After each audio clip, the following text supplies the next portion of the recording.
That was a beautiful song, Nate. Very pure, very honest. Where did that particular song comes from? That song came in the shower. As a lot of good songs do. Yeah. I think I go for a run every morning, and then at that point the endorphins are going. So it's the only place where I'd feel like no one's around, no one can hear me, and so I'll just, with the way that I write songs, things just kind of pop into my head, and they turn into full songs in a matter of seconds. And that one I felt just compelled to jump out of the shower and sing into my phone, and I didn't. I marked like this is the one, as if like I thought it was like really special. I hadn't really started writing too much for the album yet, and then I went to Ireland to try and get some inspiration. I'm like a massive Van Morrison fan, and I had a meeting, or I was supposed to meet with Jeff Basker, my producer in New York. We were going to start trying to figure out what the next album was going to be, and I didn't have anything. And so, like, on my way to this, I ended up just like golfing the whole time I was in Ireland. So on my way to the studio to meet with Jeff, I was like rummaging through my phone, and I saw that This Is the One, and I was floored by it, and I played it for Jeff, and he was just absolutely moved by it. And we pretty much got it kind of the way he and I did We Are Young, like in the first day. And you just recorded the vocal. Is that how you demo your songs? Because you don't play instruments, you just demo a vocal idea? Yeah, and I'll like occasionally I'll record like I'll like sing guitar tracks or any other sort of tracks. Like I hear the whole thing done. Well, Michael Jackson did the same thing, as I'm sure you know. I actually never got full confirmation, but I'm gonna trust you on it. Go on YouTube, look up the Michael Jackson demo of Beat It. Okay. He sings all the parts, the whole vocal arrangement, guitar, bass line, and the rhythm. That's amazing. I never go that far because I'm always lucky enough to have someone in the room who can kind of transpose it. But it's kind of a gift and a curse because you can have a song like floating around at any possible time. Because I don't sit down and write. Like I don't sit down and write with people. I write a song and then I bring it. You bring it fully formed. Yeah. That particular song, Nothing Without Love, why did that lyric strike you as profound? It's simple, essentially, but it must have struck you as resonant.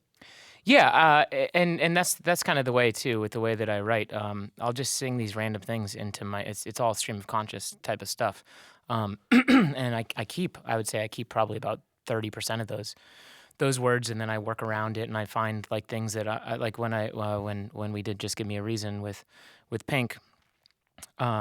I was singing, like when I was in the room just free flowing, I was singing Just Give Me a Reason and all that type of stuff, and she was like really drawn to a lot of the words that I was singing.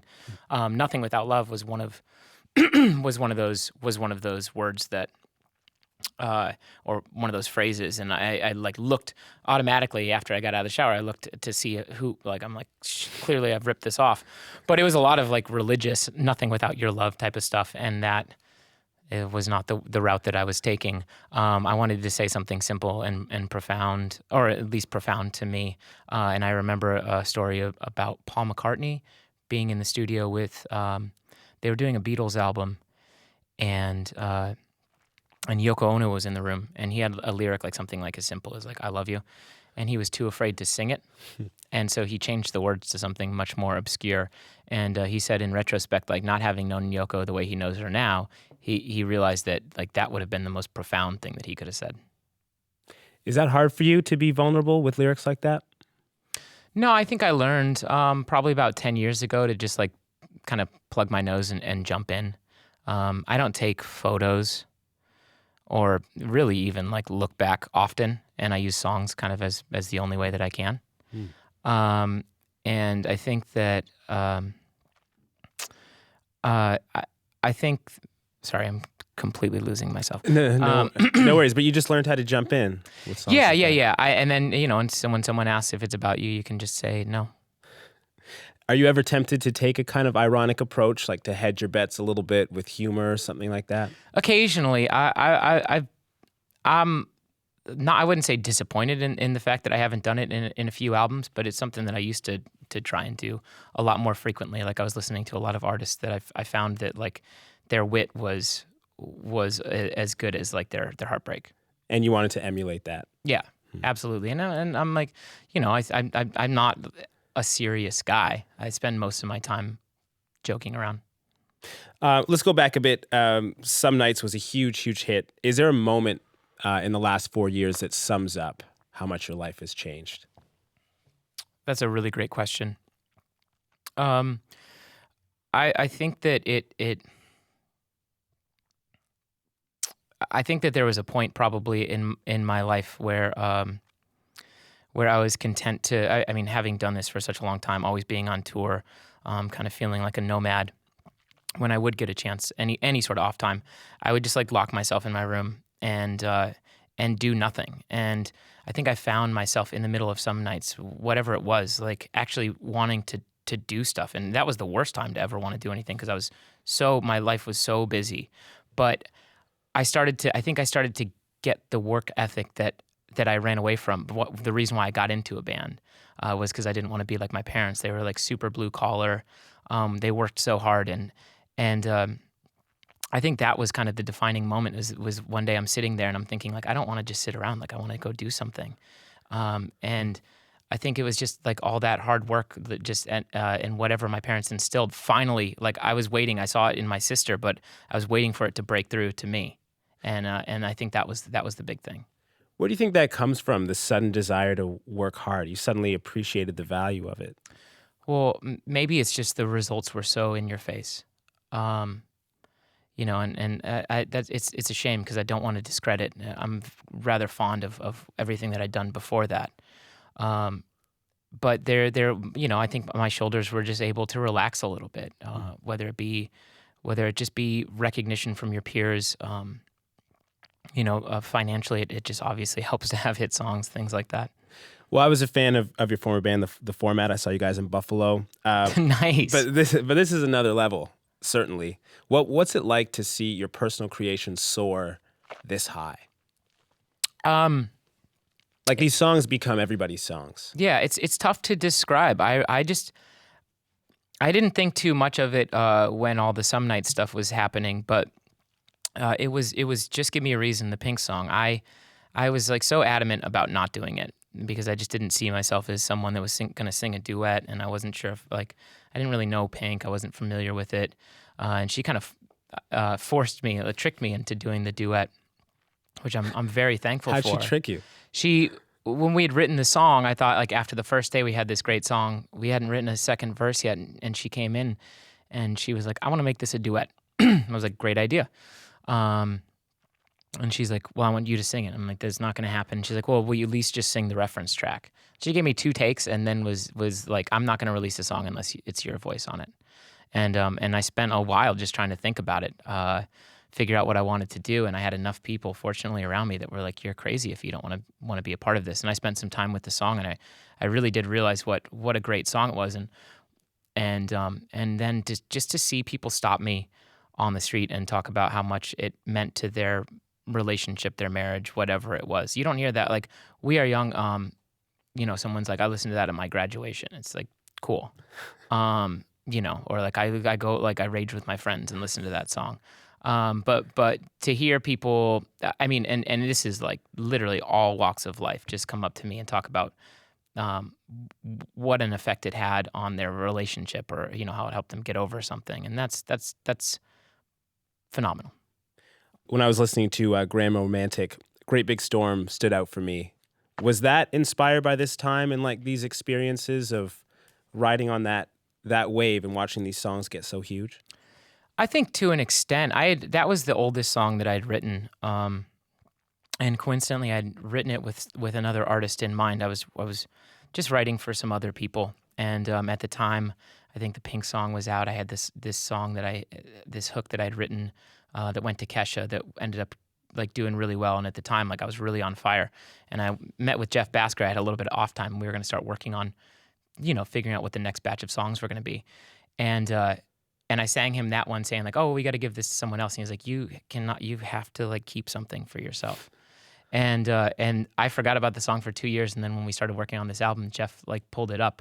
And I remembered, I think I had written it my parents were going through a really, really tough time. And I looked around, it was probably like, the economy was still not where it was. And I looked at them, and I just saw how many sacrifices they made, and so initially when I started writing it, I was writing it from their perspective. Interesting. And you mentioned Jeff. That's Jeff Basker, who's your producer that we were talking about earlier, who's brilliant. Yeah, and co-writer. I would definitely say co-writer. Maybe there's a good opportunity. You just were gushing about him. You were effusive. Yeah, I mean, I can't stop. I feel like he's had a heavy hand in almost every song that I've had that like has been commercially recognized. That was kind of, to me, that was the turning point. I don't know how much I changed as a songwriter. I learned how to simplify things, and then I think that Jeff just learned how to really make them for everybody, and that. I never forget about that. And on this album, I remember, like, I was never sure of Jeff Basker, like the person. I thought he's a great guy, but we always had just an amazing working relationship. He's the biggest fan of everything I do. Like, I bring him a song, he freaks out and starts working on it, and I feel like I can do no harm in his eyes. And That's so important for a producer too, sometimes, to be that encourager. yeah, and I mean that's kind of one of the things that's one of the things that he's most known for. I mean, trust me, he can be more difficult than he can be the most difficult person in my life too. But he ends up just taking the song and internalizing it so much and singing it back to me. Like, I can't. The guy does not stop singing my music back to me, and that was kind of when we were even recording We Are Young. He's talking to me and the other guys, and he's like, we're sitting there, our heads are down, and he's like, if you're not going to sing this to the world, like, how can you expect them to get it? And life lessons with Jeff Basker it's interesting because he doesn't have all the answers, but he has the answers for me. You're living the dream of every young musician right now. Is it what you imagined? Yes, it is. It's what I imagined. Sometimes, admittedly, I wonder, like, having done it really since straight out of high school. I can't help but wonder what life is like on the other side. Other side, like just after music. I like to think of myself as not just defined by being a musician. However, I don't know what else I do, so I have to be. And yeah, it is everything, because it can be extremely daunting, and it is the most rewarding thing that I can possibly think of in the form of, like, art and entertainment. I'm sure you've been asked this a million times, but given the success, given the momentum, why the hiatus? Well, I'm just, like, 15 years in bands is can be pretty brutal, and I got home after 3 or 4 years of nonstop promotion for some nights, and I finally had some alone time, and I kind of started to enjoy just myself. And I was just exhausted. I don't think I was ready to get back into A like, band sort of setting. yeah, a band setting, and that's no disrespect to anyone. It's just truly, I've been lucky. I've been in bands with amazing people, but I've never had an opportunity to step away myself. And this felt like the right time. Yeah, absolutely. I'm not the type of person that was like, oh man, we stand to gain so much more by releasing another album. The songs, We Are Young or Some Nights, I would have never written those songs if I was thinking about what the commercial buying audience wanted. And so I think that I've always kind of gone to a weird beat of my own, weird drum. I want to ask you now about songwriting, because you write for other people, you've written in bands, and now as a solo artist. And you write these songs in your head. You demo the vocals front to back? I'll demo.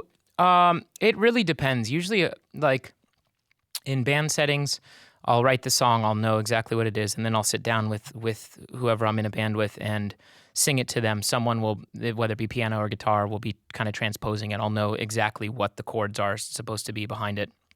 And then we'll kind of work it out from an acoustic standpoint. Like, that was the way we kind of did Some Nights. It was, I showed the guys, like, all the songs. We kind of, like, worked through them. Everybody kind of got a good idea of what they were. We recorded acoustic versions, and then we sent them to Jeff, and he started working on them. And then we went to LA and finished, like, working on them essentially. Do you feel like you have a signature to your songwriting? Is there like an essential component? Like this is a Nate Ruess song. It has these sort of moves. I hope not. I try and be aware of stuff like that. You got to let the song take you where it takes you. But it's easy to get lazy in a verse, bridge, chorus, whatever it is, type of way. So I always try and find ways to challenge myself and evolve, like just constantly evolve. Find something in your iPod that maybe hasn't made an appearance inspirationally. A lot of pop songwriters don't care quite as much as you do about lyrics. Your lyrics are super pointed and potent. Thank you. Why is that so important to you, even when you're writing a pop song? Lyrics are the most important thing to me, because that's where you get the like kind of. When I got into music, it was strictly based upon lyrics. Who were the lyricists that inspired you? Well, Cat Stevens was really big. Like my dad's record collections were he had a really great record collection.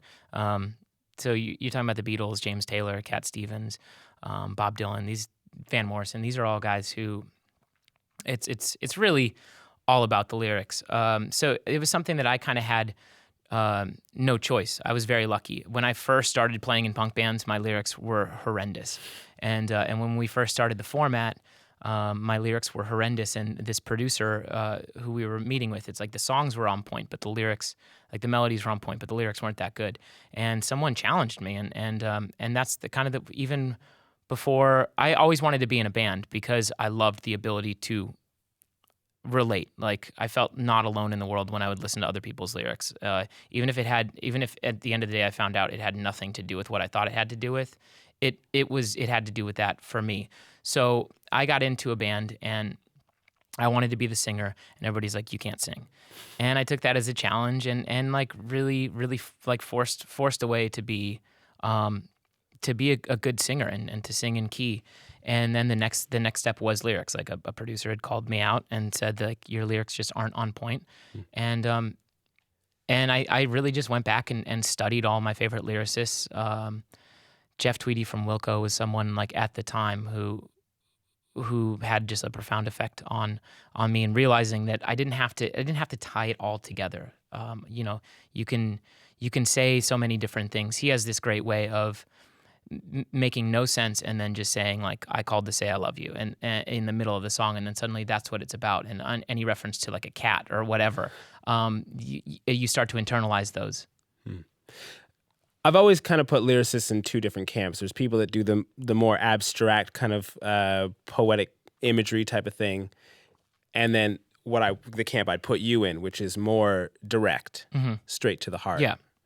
You recognize that as well in your style? I do over time. Yeah. I've become more straight to the heart over time, but it took me a while. Like in the format days, I was masking a lot of things, and you learn how to simplify, and you're told constantly. Like I one of the biggest criticisms I ever had as a songwriter was just like simplify. It's like writing things in my head made things. I remember We Are Young. Like when I showed it to Jeff Basker, I'm singing this verse and it's as slow as the chorus, and I realized, like, when I had written the song, I had written this chorus in almost double time to what the chorus was. The verse was much faster, and I had to explain that to him, that like the song is supposed to be on like a tempo map. It doesn't just go in, like, it's not the same rhythm the whole song. And I think that comes from just never having played an instrument. I'm just oblivious to things like that, and he was totally blown away by that.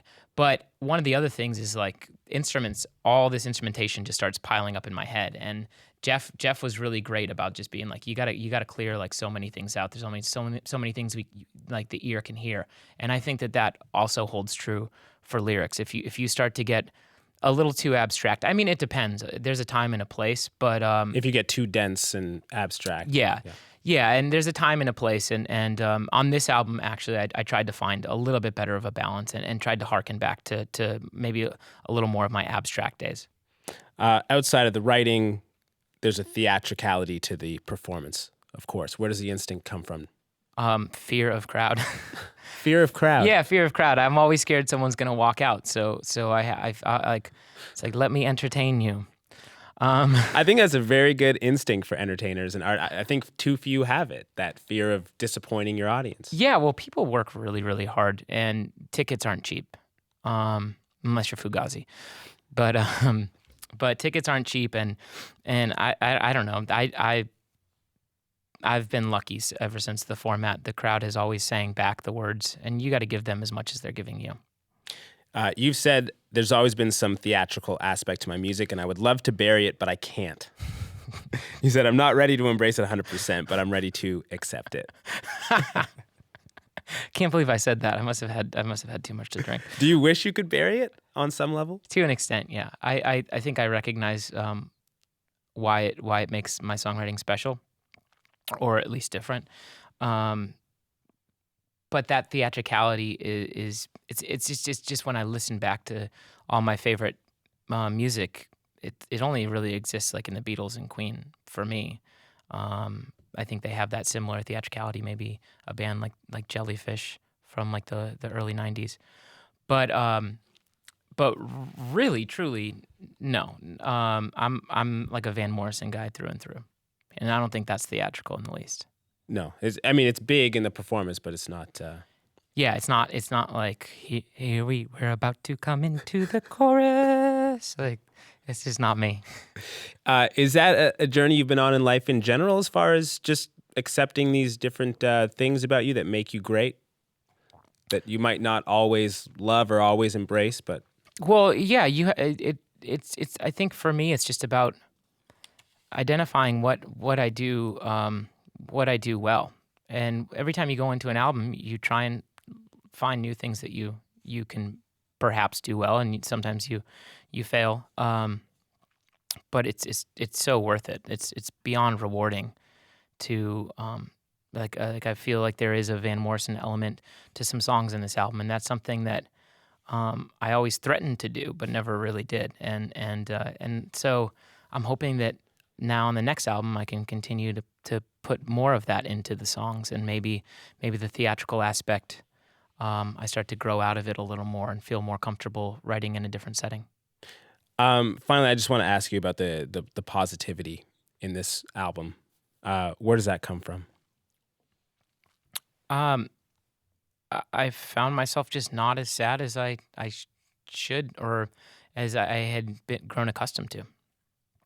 And with that being said, it's not like I don't have my days, and it's not like I'm not expecting to have my years. But for the time being, I felt like it was worth acknowledging. You've had an intense 4 years. What do the next 4 years look like? Oh, geez. Probably another intense 4 years. Hopefully, maybe an intense like 2.5 years, and then I'm getting older. So I really do want to take a second to like look around and just. I'm very proud of the fact that I've gotten to this point where I can dictate where my life is going to take me. And take some time to think about what's on the other side, as you said. Yes, on the afterlife, as I like to say. Awesome. And you have one more song for us. What's it going to be? We'll do Great Big Storm.